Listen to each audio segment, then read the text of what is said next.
welcome back to another edition of That Chipper Guy. I don't know if you can hear. We'll give you a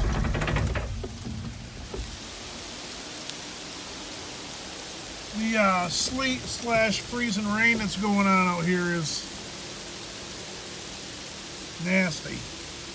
It's supposed to get really nasty weather today, but and there is no chipping going on today. The mills are all shut down.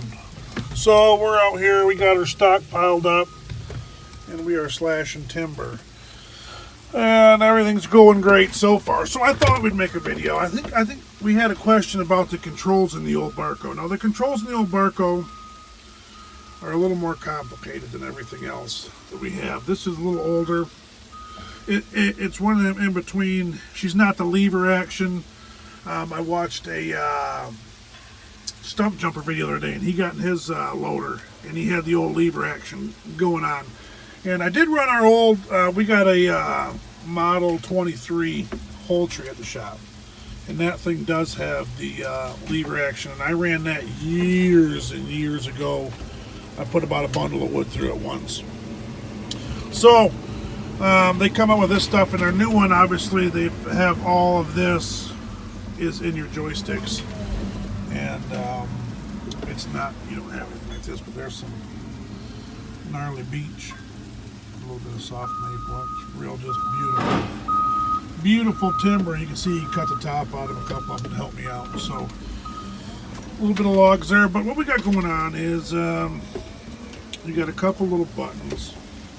This thing runs really simple. That sleet going on. So we got our heat, and you got your some other button there, and your windshield washer action, which obviously when we put this window in here, we took out all of that because we never ever use the window wipers in this stuff. Just never use it. And yes, it does smell like a new car set in here. I mean, it just smells, oh man. It's like a brand new Chevy Impala, 2020, with the 6.0 in it. You know what I mean? So, I'm not sure if we went over this. This is your saw button. You're on off your saw. To turn that on. And we'll go over the controls real quick. This thing starts up like an absolute dream. And we do have Bluetooth radio that works great in here too. We have fine-tuned that girl. So we got great radio in here. You got a cup holder over here that's just beautiful. You got a cup holder over here with a nice cell phone holder with a nice Morbark cup in it. I mean, and you got a 12-volt charger that does actually work in here, which surprisingly. So this handle right here, if it's not down, you can't do nothing. Nothing works. But you get her down, and then you get a little bit of action. Well, I've got it revved up. And here's the old throttle over here. You just give her a little bit of that. And she comes into her. So if you pull this back towards you, your main boom there starts going out. And if you pull this one back to us, the jib boom starts going out. If you push it down, it comes in. And if you push this down, it comes in. That's kind of what we're dealing with. And then this button over here, that's your live deal in and out. And then this button over here, I'll show you how this works. So if you get up here, let's kick our saw on here with the button there. There you go. So if you pull this back, like we said, your jib boom goes out. But if you hold this button down to the left and pull back, your saw goes back. And if you push down, the saw goes down. So that's what you're dealing with there. And then here's the other tricky part, is your butt plate. Now if you hold the button down and push it to your right, it goes down. To your left, it goes back out. So now we're well on our way to figuring this thing out. So here's the other thing here, is this lever here, if you push it towards you, it goes out. If you pull it back, so now we can cut a 10-foot log. But right now we're cutting 8-foot logs. So if you pull it back and actually flip it down, okay, and let's go over here and hit this like this, she'll come down. Now here's where you get into your tricky stuff here. Now my paint's pretty much all wore off. But in about this area right here, we used to have a 12-foot mark, and you can cut 12-footers.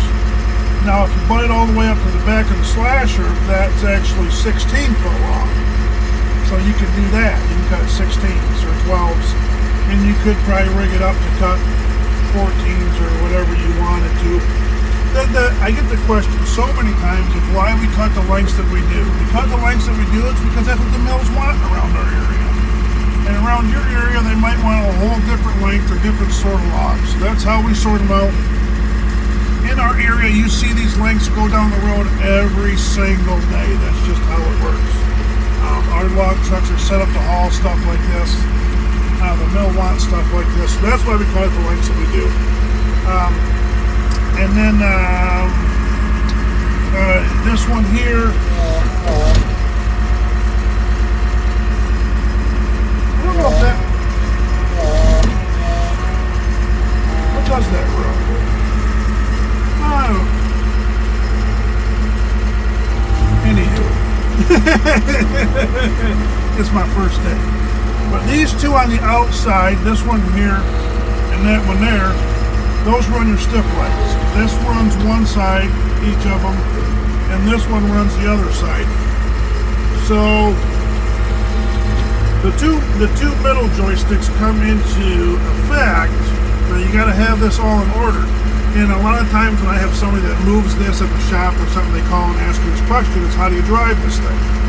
Well, driving this thing is an absolute charm. So what you have to do to get this to drive is you have to have your saw engaged, okay? And then you pull this back towards you. Once you pull that back towards you, then it engages a whole nother area. Now we're cooking with gas. So once that's engaged with your saw on, and you're faced this direction, this is forward, this is backwards, as far as your drive, forward, reverse, which runs off from that pump down there, okay? Right in there. So that'll run you that direction. Now, while that's engaged, now if you go over here to this handle, hold the button down, pull it back to you, or push it away. I'll give it a little throttle. Push it away.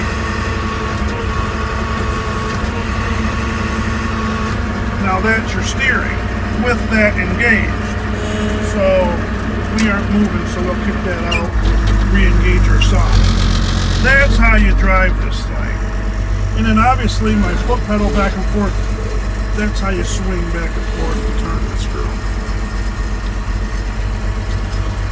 I believe that is just about everything on this. Okay? So that's how to run the old Barko. It's really, really not that difficult. It's just getting everything in sequence is kind of tricky because this does go forward. Let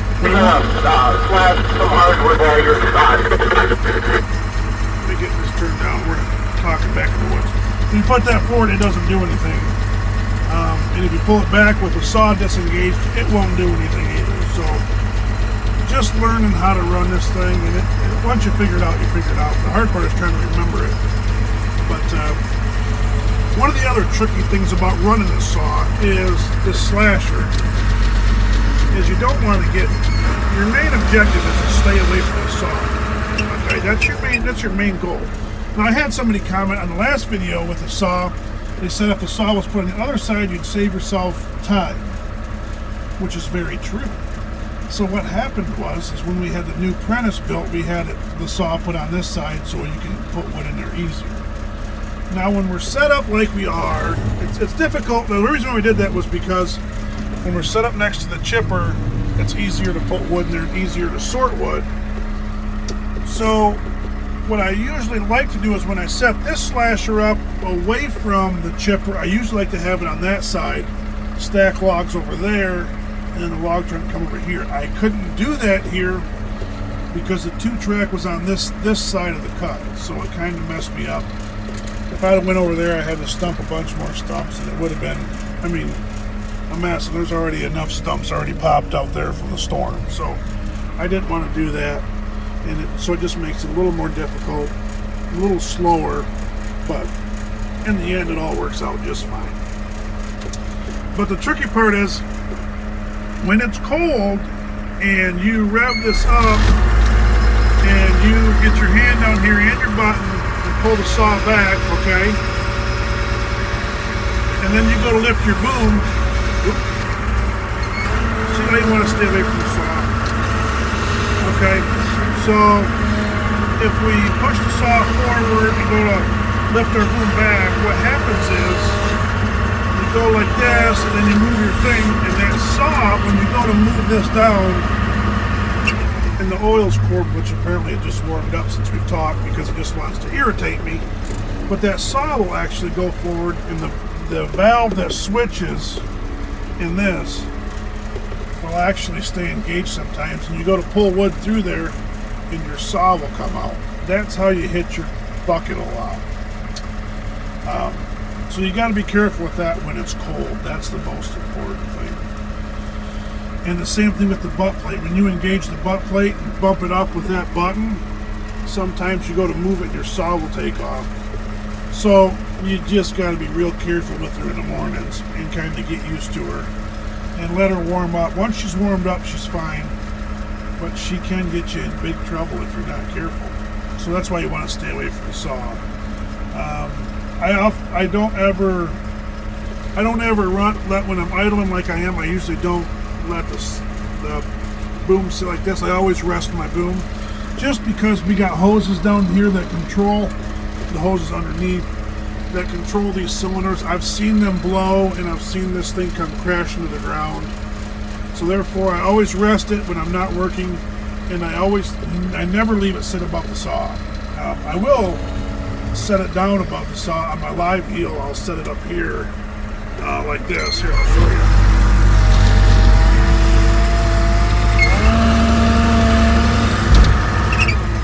I will rest it like that sometimes, but I don't ever let it sit above the saw, because if I blow a hose, it's going to go. I don't want it to go into the saw and ruin the saw and ruin the whole cradle. So kind of the idea there, because I've seen it come crashing down and it's not pretty. I have seen the cable break for your swing and have seen this thing take off and almost hit the chipper before. So you're just always trying to be careful. You don't want no one get hurt, nothing get broke. But I'm going to get back to slashing here, because she's got me some logs sitting here.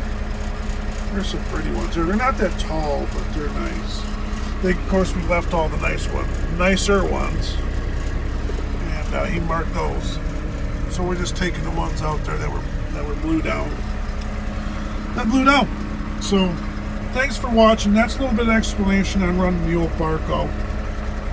Hopefully that helped you guys out. I'm sure you got more questions, but oh, and everybody asks, John, why do you fill the saw so full and then the saw doesn't go all the way through it and you got to cut it twice? Because I'm always biting off more than I can chew. It's just how every logger does it. We're always trying to grapple too much wood with the skinner. We're always trying to shove the chipper too much wood in it at one time. We're just always trying to get work done. So therefore, when I shove it full and the saw don't go all the way through, I could probably rev this Barko up more, but I don't like to run it wide open. 3/4 throttle is where just a sweet spot to run it. You're not burning too much fuel. You run it wide open, you can just burn fuel in this thing like crazy. So I put too much in there, the saw don't go through, and then it's got to cut it again. If I was to cut 2 at a time, that means I'm running my bucket past that saw twice as much as I am the other way. So therefore, the less time that bucket's around that saw, the better, because I want to stay away from that thing as much as I can. Especially, I hate putting teeth in it. I hate just ruins your day. So the less that I'm around the grapple bucket around that saw, the better. So that's why I put more than I should. Now, sometimes it gets hung up with that, and you just have to kind of organize it. So that's a 60-inch saw. We're talking about, if on down the road with a new slasher, we'd probably go with a 72. I'd love a 72, especially when you got big popples like that right there. When you got nice big popples, a 72 would just do you just wonderful. So that's the controls. And I bite off more than I can chew. I'm trying to do too much at one time. That's why I get myself into trouble sometimes with the saw. But it works out. So thanks for watching. And as always, just keep rolling. Whether you're slashing, chipping, or skinning, or whatever you're doing.